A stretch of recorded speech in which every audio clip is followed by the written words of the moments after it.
여러분들은 스포츠를 좋아하십니까? 하는 거를 좋아하십니까? 보는 거를 좋아하십니까? 세계적으로 가장 높은 시청률을 자랑하고 있는 스포츠 대회는 뭘까요? 그것은 피파 월드컵입니다. 지난 2002년 카타르 월드컵 누적 시청자 수는 50억 명에 육박했습니다. 그 다음 사람들에게 인기가 있는 스포츠는 뭘까요? 그것은 하계올림픽입니다. 2021년 도쿄올림픽 때 전 세계 약 30억 명이 시청한 것으로 추산되고 있습니다. 참가하는 선수 규모도 이 하계올림픽이 가장 큰 스포츠 대회인데 2024 파리 올림픽에는 206개국 1,700명의 선수들이 참가했습니다. 그래서 올림픽을 인류 최대의 스포츠 축제다라고 이야기를 합니다. 그런데 이 하계 올림픽이 끝나면 한 2주 안에 그 올림픽을 개최했던 도시에서 열리는 또 다른 스포츠 대회가 있습니다. 많은 분들이 관심을 갖지 않지만 그것은 패럴림픽입니다. 곁에 나란히라는 파라라는 동사와 올림픽이라는 동사가 합쳐져서 패럴림픽이라는 단어로 불리는 이 경기는 장애인들이 여는 올림픽 경기라는 의미입니다. 올림픽 경기와 어깨를 나란히 하는 그런 경기라고 이런 이름을 붙였습니다. 그런데 많은 사람들은 이 패럴림픽에는 관심이 없습니다. 경기 중계 시간을 올림픽과 비교해 보면 7.3% 수준에 불과합니다. 그래서 우리는 장애를 가지고 있는 분들이 어떤 운동 종목을 하시는지에 대해서 별로 관심이 없는 것 같습니다. 한 번은 장애를 가지고 있는 분들은 어떤 운동 경기를 하실까라고 그 목록을 살펴보다가 제 눈길이 멈추는 경기가 있습니다. 혹시 여러분 시각 장애인들도 골프를 치신다는 걸 아십니까? 시각 장애인들은 골프를 칠 때에 선수와 또 한 명의 서포터가 2인 1조로 경기를 합니다. 이 서포터가 선수의 눈이 되어서 공의 방향, 그 클럽을 가져다 주고 어느 방향으로 치라 그러면 보이진 않지만 서포터가 이야기하는 그 방향으로 지금까지 자기가 준비한 혼신의 힘을 다하여서 경기를 하는 것을 볼 수 있습니다. 여러분, 두 눈을 부릅뜨고 해도 되지 않는 운동인데 앞을 보지 못하는 분들이 어떻게 공을 칠 수 있을까? 좀 마음에 저분들 참 대단한 분들이다라는 생각을 갖게 되었습니다. 어떤 운동이든 실력이 뛰어나다고 해서 이룰 수 없는 그런 업적이 있죠. 골프에서도 홀인원은 아무리 유명한 선수라고 할지라도 자기가 원하면 언제든지 만들 수 있는 그런 것은 아닙니다. 그런데 미국 플로라다주 한 골프장에서 한 사람이 홀인원을 했습니다. 많은 사람들이 놀랐고 또 방송에서도 그 홀인원을 다루었습니다. 왜 그럴까? 그 홀인원이 주인공이 92세가 되는 시각장애인이었기 때문입니다. 여러분, 눈을 부릅뜨고 온 힘을 다해서 경기를 해도 홀인원이라는 것을 만들어낼 수 없는데 앞을 보지 못하는 시각장애인이 홀인원을 했다는 그것에 많은 사람들이 박수를 보냈습니다. 여러분, 우리가 두 눈을 부릅뜨고 무엇인가를 하려고 해도 그것이 이루어지기 어려운 일들이 있는데 이처럼 어쩌면 이것은 세상에 이런 일이 라는 프로그램 정도에 나올 수 있는 이런 일들보다 더 어려운 일을 해낸 사람을 성경은 오늘 우리에게 말씀하고 계십니다. 아무것도 보이지 않는 상황 가운데에서 위대한 사명의 내일을 바라본 사람의 이야기, 그 사람의 이름은 아브라함입니다. 오늘 성경에는 두 사람이 등장합니다. 아브라함과 롯이라는 사람입니다. 자, 아브라함과 롯은 어떤 관계의 사람이었습니까? 저를 보신다고 답은 안 나와요? 자, 아브라함과 롯은 어떤 관계의 사람이었을까요? 네, 삼촌과 조카. 여러분, 조카하면 떠오르는 게 어떤 게 있으시죠? 설날에 세배를 오면 세뱃돈을 주는 관계? 어쩌면 우리가 삼촌과 조카에 대해서 그런 사이라고 생각할 수 있지만 아브라함과 롯의 사이는 친부자간보다 더 끈끈한 사랑의 관계였음을 성경은 말씀합니다. 롯의 아버지인 하란이 죽고 아브라함은 계속해서 롯과 동행하는 것을 볼 수 있습니다. 아브라함이 고향이었던 갈대와 우르를 떠날 때에도, 그리고 하나를 떠날 때에도 롯은 아브라함과 늘 함께 했습니다. 어쩌면 롯의 아버지 하란이 죽으면서 내 아들 롯을 잘 부탁한다고 아브라함에게 마지막 유언을 남겼을지도 모릅니다. 롯은 아브라함을 의지하며 그 삶을 살아왔고 아브라함 또한 롯을 지극정성으로 사랑하며 살아왔습니다.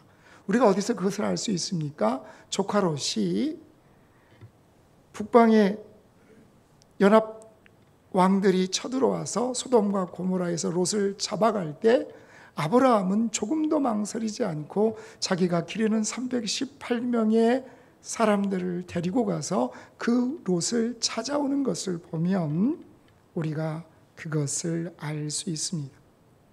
일찍 부모를 여인 롯, 어렸을 때부터 그 롯을 키워왔던 아브라함. 여러분, 낳은 정보다 무슨 정이 더 크다 그래요? 기른 정이 더 크다라고 이야기합니다. 아직 자녀가 없는 아브라함에게는 롯은 그런 아들과 같은 존재였고 롯에게 아브라함은 아버지와 같은 존재였다는 것입니다. 자, 지금 이들이 살고 있는 곳은 어디일까요? 오늘 하나님께서 아브라함에게 찾아오십니다. 그리고 말씀합니다. 내가 지시할 땅으로 가라. 아브라함은 갈 바를 알지 못했지만 자기가 가지고 있던 모든 것들을 포기하고 그 길을 떠납니다. 지금까지 자기가 일하고 있던 직장도 내려놓고 주위에 있는 모든 친구들, 친척들도 내려놓고 하나님이 말씀하시는 그 땅을 향하여서 나갑니다. 지금으로 말하면 이민을 간 거예요. 그런데 그 곳에서 참 많은 고생을 했는데 이제 오늘 성경 말씀하시는 베델과 아이 사이에 아브라함과 롯이 거주하면서 이제 어느 정도 먹고 살 만한 형편이 되었음을 우리가 알 수 있습니다. 그런데 문제가 생깁니다. 새로운 땅에서 그들이 가지고 있는 육축이 너무 많이 늘어났다는 것입니다. 여러분, 아무것도 없이 가나안 땅에 들어왔던 아브라함에게 하나님이 은혜를 부어주셔서 그들이 많은 것들을 누리게 되었습니다. 하나님의 은혜지요. 그런데 그 하나님의 은혜 때문에 뜻하지 않는 문제가 그 가정에 생기게 됩니다. 여러분, 가진 게 없을 때에는 그렇게 사이가 좋던 사람들도 내가 조금 가진 게 생기기 시작하면 아무리 친한 가족 사이라도 그 가운데 갈등이 생기는 것을 우리가 종종 바라봅니다. 그런 문제가 아브라함에게 생겼다는 것입니다. 자신의 목자와 조카 롯의 목자들이 그 육축들을 먹이기 위하여서 서로 싸움이 일어났습니다. 그런데 성경은 단순히 그 목자들 사이에만 다툼이 있었다 말씀하지 않습니다. 성경은 뭐라고 말씀합니까? 너나 나나 서로 다투게 말자. 목자뿐만 아니라 아브라함과 롯 사이에도 다툼이 생겨났다 말씀을 한다는 것입니다. 이때 아브라함은 롯에게 이야기합니다. 야, 이곳은 우리가 함께 살기는 너무 좁다. 그러니까 네가 가고 싶은 곳을 선택해서 가라. 여러분, 이 말을 아브라함이 롯에게 할 때 롯은 뭐라고 대답해야 했을까요? 삼촌, 가도 젊은 제가 여기 좋은 곳은 삼촌이 가시고 좀 이렇게 힘들고 어려운 광야는 젊은 제가 가서 고생을 좀 하겠습니다 라고 이야기했어야 합니다. 그런데 성경은 이렇게 말씀합니다. 우리 창세기 13장 10절 같이 읽어볼까요? 온 땅에 물이 넉넉하니 여호와의 동산 같고 애굽 땅과 같았더라. 롯이 삼촌 말을 듣고 다 둘러보니까 저 소돔과 고모라 땅은 내가 이 모든 육축을 기르는데 아무 어려움이 없을 것 같은 여호와의 동산 같고 그 당시에 많은 것들을 누렸던 애굽 땅 같았더라. 지금으로 바꾸면 강남 땅 같았더라. 롯은 그 땅을 향해서 제가 저 땅을 향해 가겠습니다 라고 이야기를 한다는 것입니다. 한번 여러분 상상을 좀 한번 해보세요. 여러분은 지금까지 이사를 몇 번 해보셨어요? 이사를 몇 번 정도 해보셨어요? 제가 한 15번 그 다음부터 안 쉬어봤는데 여러분 이사하는 날 아침에 어떤 광경이 펼쳐졌을까요? 롯과 아브라함이 함께 살고 있는데 롯이 자기 거 다 정리해서 이제 소돔과 고모라를 향해서 이사를 가잖아요. 그 아침에 어떤 일이 펼쳐졌을까요? 아브라함이 아침에 일어나 보니까 막 새벽부터 막 밖에서 막 시끄러워. 나가 보니까 롯이 막 자기 거 막 싸고 있는데 저는 그 생각을 해요. 아브라함과 롯이 함께 쓰는 물건이 있었으면 롯이 삼촌 제가 이거 쓸게요. 그러면 아브라함이 뭐라 그랬겠어요? 그래 너 가져라. 다 주섬주섬 싸고 근데 아브라함이 롯에게 이랬을지 몰라요. 그래도 아침은 먹고 가라. 근데 롯은 이제 바빠요. 그냥 갈 거예요. 하고 롯이 떠난 그 자리. 오늘 성경에 말씀하실 때에 롯이 아브라함을 떠난 후에 라는 이 말씀이 바로 그런 모습의 아브라함이 남겨진 바로 그때를 우리에게 말씀하시는 것은 아닐지. 여러분 지금 이들이 있는 곳은 광야입니다. 사람이 지나가고 짐승이 지나가면 뭐가 남습니까? 옛날에 신장로에 자동차 하나 쏙 지나가면 뭐가 막 일어났어요. 뭐예요? 먼지가 확 일어났어요. 조카 롯이 떠난 그 자리에 모든 것이 사라지고 사람들이 지나간 그 자리에 먼지가 저기 날아오는 광야 한 구덩이에 아브라함이 주저앉아 있습니다. 혹시 여러분들 가운데 딸을 시집 보내신 분들은 좀 느끼셨을지 모릅니다. 어제 권정득 집사님이 축사를 아주 멋있게 하시더라고요. 저는 집사님이 우시나 안 우시나 계속 봤더니 안 우시더라고요. 여러분 보세요. 딸이 어렸을 때 아빠한테 뭐라 그래요? 나 커서 누구한테 시집간대요? 그랬어요? 아빠한테 시집갈 거야. 아빠 최고. 그런 어느 날 허우대 멀쩡한 사내 아내를 데려오더니 뭐라 그래요? 남편 최고를 외치면서 그놈한테 시집간대요. 저는 지금부터 결혼식 때 좀 울 것 같은 생각이 들어서 안 우는 연습을 하겠지만 그래도 딸을 시집 보내는 아버지들의 마음은 무엇인가 허전하고 또 마음 한켠에 찾아오는 쓸쓸함이 있지 않을까라는 생각을 해봅니다. 그때 모든 아버지들이 속으로 뭐라 그러겠어요? 세상에 믿을 놈 하나 없다.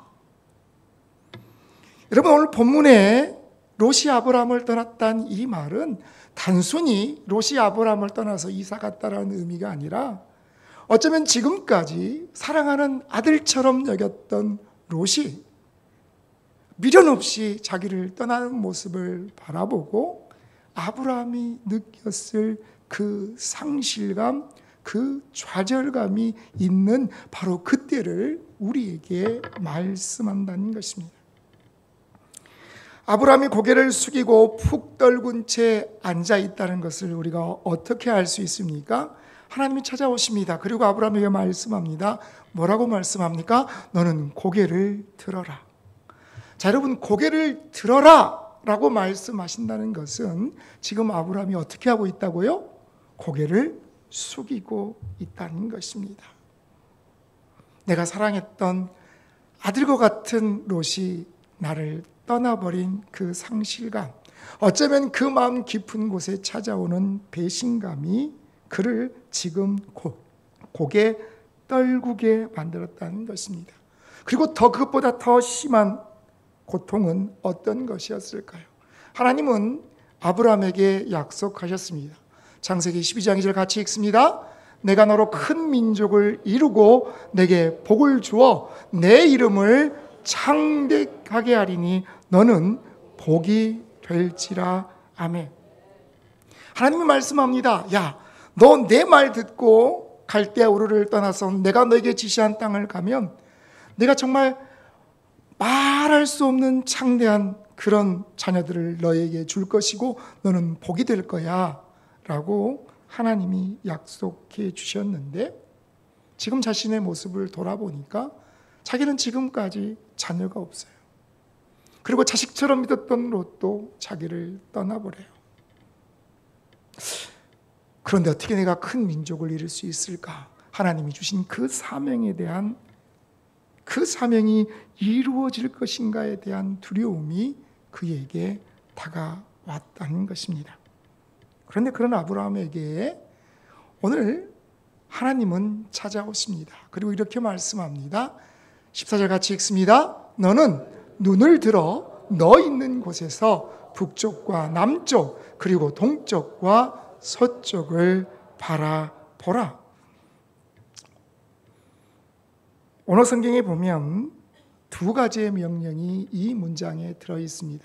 뭐라고요? 너는 눈을 들라 그리고 바라보라 말씀한다는 것입니다. 여기서 바라본다는 것은 그냥 눈을 들고 멀뚱멀뚱 쳐다보라는 것이 아니라 주의 깊게 주목하며 바라보라는 것입니다. 무엇을 바라보라고 말씀하셨을까요? 하나님이 아브라함에게 허락하셨던 그 사명과 그 꿈을 바라보라고 말씀합니다. 야, 너 지금은 아무것도 안 보이지? 그런데 내가 너에게 준 그 사명, 그 꿈은 반드시 이루어진다. 그 꿈을 바라보라 라고 주님이 말씀하신다는 것입니다. 그럼 우리는 어떻게 하면 돼요? 바라보기만 하면 우리 인생의 모든 문제가 끝나고 주님이 주시는 은혜가 우리의 삶을 충만하게 덮을 수 있음을 우리는 믿습니다. 그런데 문제가 무엇일까요? 우리가 바라보아야 하는데 바라볼 수 없는 환경들이 우리를 둘러싸고 있다는 것입니다. 여러분, 바라보는 것 쉬운 것 같은데 그 바라본다는 것이 결코 쉽지만은 않다는 것입니다. 성경에는 바라보는 수많은 사람들이 등장합니다. 창세기 42장에 보면 성경은 이렇게 말씀합니다. 같이 읽습니다. 그때에 야곱이 애굽에 곡식이 있었음을 보고 아들들에게 이르되 너희는 어찌하여 서로 바라보고만 있느냐? 42장 1절에도 바라본다는 그 단어가 등장을 합니다. 그런데 여기서 바라본다는 의미는 어떤 의미일까? 언어성경을 살펴보면 바라본다 그 의미는 망설이면서 주저한다는 것입니다. 서로 바라는 보는데 그 바라보는 눈빛에 사명에 대한 확신이 있는 것이 아니라 서로 망설이면서 주저하고 서로를 바라보고 있다는 것입니다. 왜 이들은 주저하고 있는 것일까요? 야곱의 가정에 어려움이 생깁니다. 어떤 어려움입니까? 곡식이 다 떨어져 갑니다. 지난 7년 동안 풍년 때문에 그들은 풍족하게 누리며 살았습니다. 그런데 흉년이 들어서 자기들이 가지고 있는 그 양식이 점점 사라져 갑니다. 그런데 소식이 들립니다. 애굽에는 양식이 많다는 것입니다. 자, 야곱이 자녀들을 모아놓고 야, 애굽에 가면 양식이 많다는데 너희들이 가서 가져와 하면 간단하게 해결될 수 있는 문제인데 왜 야곱도 자녀들도 서로를 바라보며 망설이고 주저하고 있을까요? 그것은 야곱이 사랑하는 아들 요셉을 잃어버렸다는 그 과거의 상처에 그가 갇혀 있었기 때문입니다. 성경은 계속해서 이렇게 말씀합니다. 창세기 42장 4절 같이 읽습니다. 야곱이 요셉의 아우 베냐민은 그 형들과 함께 보내지 아니하였으니 이는 그의 생각에 재난이 그에게 미칠까 두려워함이었더라. 아멘. 야곱이 가지고 있었던 두려움은 무엇인가 새로운 것을 향하여서 그가 결정하는 것을 가로막는 야곱은 그 두려움 때문에 그 앞에 다가오는 문제를 당연히 해결했어야 함에도 불구하고 그 일을 해결하는 것을 주저하고 있고 야곱의 아들 또한 그것들을 잘 알고 있기 때문에 서로 망설이고 주저하고 있었음을 말씀한다는 것입니다. 사랑하는 성도 여러분, 우리도 야곱처럼 과거의 아픈 기억 때문에 그 상처 때문에 지금 당장 해야 할 일을 미루고 또 미루고 어쩌면 그것은 내일이 아닌 것처럼 방관하며 포기하고 살 때가 찾아옵니다. 과거의 상처에만 머무르고 현재의 문제 앞에서 그 문제를 해결할 결단을 미룰 때가 있다는 것입니다. 과거의 실패, 배신, 상실 때문에 지금 내가 마땅히 해야 할 일을 그 사명을 향한 도전을 멈추고 망설이고 있을 때가 있다는 것입니다. 그런데 분명히 기억하십시오. 이것은 하나님이 우리에게 원하시는 바라봄이 아니라는 사실입니다. 또 다른 바라봄을 성경은 우리에게 말씀하는데 제미나이에게 그 성경 본문을 보여주면서 야, 네가 한번 좀 영상으로 만들어 봐. 그랬더니 이 영상을 만들어 줬습니다.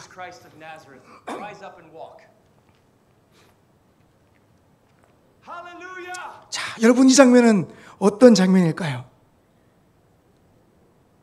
우리가 너무나 잘 아는 장면, 사도행전 3장에 등장하는 장면입니다. 나면서부터 걷지 못한 사람이 성전 미문 앞에 앉아 있습니다. 베드로와 요한이 기도하러 성전에 들어가다가 그 사람을 발견합니다. 같이 읽습니다. 시작. 베드로와 요한과 더불어 도막하여 이르되 우리를 보라 하니 그가 그들에게 무엇을 얻을까 하여 바라보거늘. 우리가 바라보라 하니 그가 바라보았음을 성경은 말씀합니다. 오늘 성경의 의미를 찾아보면 그 바라봄에는 기대가 묻어있는 바라봄이었습니다. 나면서 걷지 못했던 그 사람이 베드로와 요한이 우리를 보라 이야기를 하니까 무엇인가를 기대하며 베드로와 요한을 바라보았다는 것입니다. 그런데 여러분, 이 나면서부터 걷지 못하는 사람, 어쩌면 더 이상 소망이 없고 그냥 하루하루 누군가 마음 착한 사람들이 자기를 업어다가 성전 미문 앞에 앉혀주면 마음 착한 사람들이 한두 푼 던져주는 동전으로 오늘 하루를 굶지 않는 것이 그 사람의 소망의 전부였을지 모르는 그 사람이 무엇인가 기대하고 베드로와 요한을 바라볼 때 성경은 놀라운 일이 일어났음을 우리에게 말씀합니다. 어떤 일이 일어났습니까? 한 번도 걸어보지 못한 사람이 일어났습니다. 뛰면서 하나님을 찬양했음을 성경은 말씀합니다. 베드로가 뭐라고 이야기합니까? 은과 금은 내게 없지만 내게 있는 것으로 내게 주니 곧 나사렛 예수 그리스도의 이름으로 일어나 걸으라. 히브리서 기자는 우리에게 이렇게 고백합니다. 히브리서 12장 2절 같이 읽습니다. 믿음의 주여 또 온전케 하시는 이인 예수를 바라보자. 사랑하는 성도 여러분, 우리 앞에 다가오는 그 어려움 앞에서도 우리가 눈을 들어 예수님을 바라보기를 축복합니다. 능력의 이름 예수, 구원의 이름 예수, 세상 모든 것들보다 강력하신 이름 바로 그 예수 그리스도를 바라볼 때 우리에게 하나님이 주시는 놀라운 은혜가 임할 줄 믿습니다. 예수님을 바라볼 때 우리의 상한 마음이 새 힘을 얻게 될 줄 믿습니다. 절망했던 우리의 삶에 하나님이 주시는 놀라운 능력이 그곳에 있음을 또한 우리는 믿습니다. 도무지 넘을 수 없을 것 같은 현실의 벽을 뛰어넘을 믿음을 하나님이 우리에게 허락하실 줄 우리는 믿습니다. 그런데 여러분, 오늘 성경 본문에 하나님은 아브라함에게 단지 하나님을 바라보는 것으로 그치라고 말씀하지 않습니다. 17절 같이 읽습니다. 너는 일어나 그 땅을 종과 횡으로 두루 다녀보라. 내가 그것을 내게 주리라. 아멘.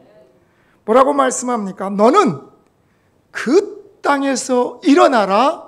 그리고 그 주위를 걸어 다녀라 말씀합니다.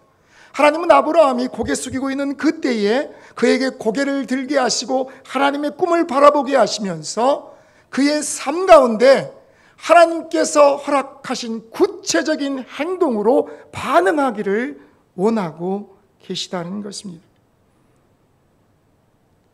하나님이 오늘 우리에게 말씀하실 때 우리의 모습은 어떤 모습이 되어야 할 것인가? 하나님이 내게 말씀하신 그 말씀을 붙잡고 우리도 하나님 앞에 믿음으로 반응하는, 무엇인가 구체적으로 반응하며 하나님 앞에 나가는 그 모습들이 저와 여러분의 모습이 되기를 간절히 축복합니다. 여러분, 하나님께서 아브라함에게 바라보라고 말씀하시는 그 땅은 어떤 땅일까요? 한 번도 아브라함이 바라보지 못한 땅이었습니까? 아니요. 방금 전까지 똑같이 아브라함의 눈앞에 보였던 땅입니다. 차이가 있다면 그 땅을 바라보면서도 야, 내가 어떻게 이 땅을 차지할 수 있어? 하고 포기했던 땅입니다. 야, 이 땅은 정말 실력 있는 사람들이나 갖는 거지 내 실력에, 내 형편에, 내 주제에 나는 할 수 없어 라고 포기하며 좌절했던 땅입니다. 내 지금 형편으로는 도저히 취할 수 없는 땅이라고 내가 엄두도 내지 못하며 좌절하고 앉아있는 바로 그 땅을 하나님은 우리에게 바라보라고 말씀하시고 그 땅을 우리에게 주겠다고 말씀하시는 것을 믿으시길 바랍니다. 사랑하는 성도 여러분, 하나님이 우리와 함께 하시면 지금 내 눈에 보기에는 그것은 내 땅이 아닌 것 같은 땅이라고 할지라도 하나님은 그 땅을 우리에게 허락해 주실 줄 믿습니다. 남자분들은 유격 훈련장에서 특히 사격할 때 피아라이를 하잖아요. 피가 나고 이가 갈리고 알이 박히는, 여러분, 우리가 하나님께서 보여주시는 그 땅을 걸어갈 때 정말 소풍 온 것처럼 아무 어려움 없이 그 땅을 걸을 수 있다고 생각하지 마십시오. 그 땅은 우리가 피가 맺혀도 어떠한 고통이 우리에게 몰려와도 걸어야 할 땅인 것을 우리는 믿습니다. 사랑하는 성도 여러분, 우리가 이제 눈을 들어 하나님께서 내게 허락하신 사명의 내일을 바라보며 나가기를 소원합니다. 아브라함이 고개를 숙이며 모든 것들을 포기하는 그 순간 하나님이 그를 찾아오셨듯이 어쩌면 우리가 우리의 삶을 살아가다가 절망하는 그 순간에 주님은 우리를 찾아오시고 우리에게 고개를 들라고 말씀하시며 하나님이 허락하신 그 사명을 다시 한번 기억하라고 말씀하시면서 우리가 내 형편과 처지 때문에 포기해버리고 주저앉았던 그 땅을 향하여 힘을 다하여 달려갈 때 하나님이 그 땅을 우리에게 허락하심을 믿고 나가는 우리 모든 믿음의 백성들이 되기를 간절히 축복합니다. 그 하나님의 음성이, 그 하나님의 역사하심이 오늘 저와 우리 교회를 향한 하나님의 놀라운 음성이 되기를 우리가 이 시간 간절히 바라며 나가는 우리 모든 믿음의 백성들이 되시기를 주님의 이름으로 간절히 축복합니다.